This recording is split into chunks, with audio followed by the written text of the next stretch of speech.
Ukraine says Russia has launched a massive aerial assault on the country.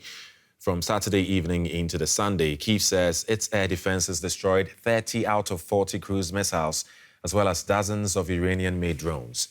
Ukraine's leader, Volodymyr Zelenskyy, said one of the missiles hit a blood transfusion center in the eastern Kharkiv region late on Saturday.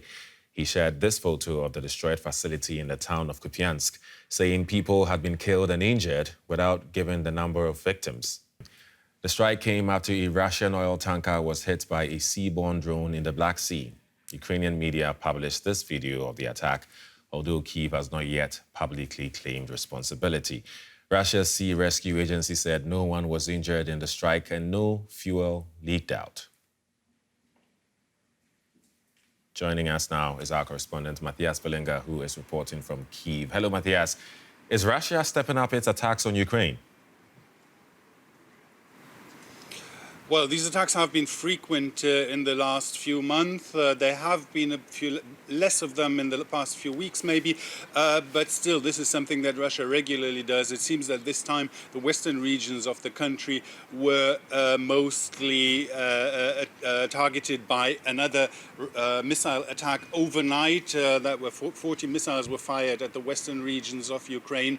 And 30, Ukraine says, have been shot down. We do not know whether anything was hit or what happened to the other 10 missiles. And yesterday, this attack on the blood transfusion center, of course, these places that are a little bit closer to the front line and can be reached by a longer range of weapons, are permanently under attack since the beginning of the war.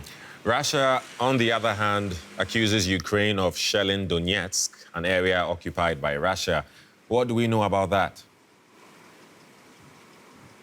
It seems that there is a roof of a university building, a wooden roof, is on fire. Russia has said that Ukraine had used cluster ammunition to shell this civilian area. This is not confirmed. It's also very difficult to confirm anything that Russia says about attacks on this occupied territory, as the journalists are not admitted there from other than Russia's own journalists, and very few of the countries that are friendly towards Russia. So it's more difficult for us to know what is really going on there. Ukraine has not said anything. Ukraine has said that it would not use cluster ammunitions on civilian targets. But what exactly happened there in Donetsk, we can really only say by what both sides are saying.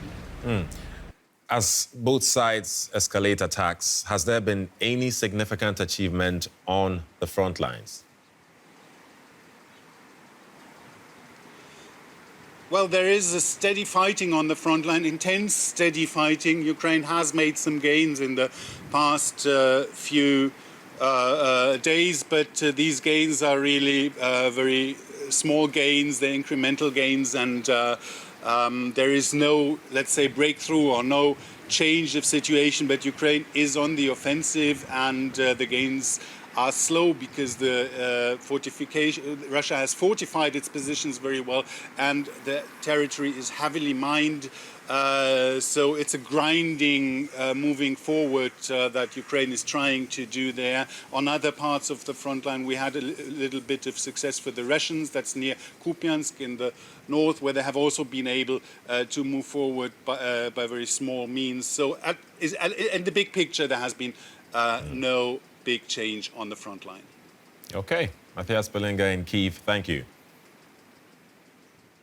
Meanwhile, representatives from some 40 countries have met in Saudi Arabia to discuss ways to end the war. The host nation said the aim of the Jeddah talks was to find compromises that might lead to a peace summit between Kyiv and Moscow, but Russia was not in attendance.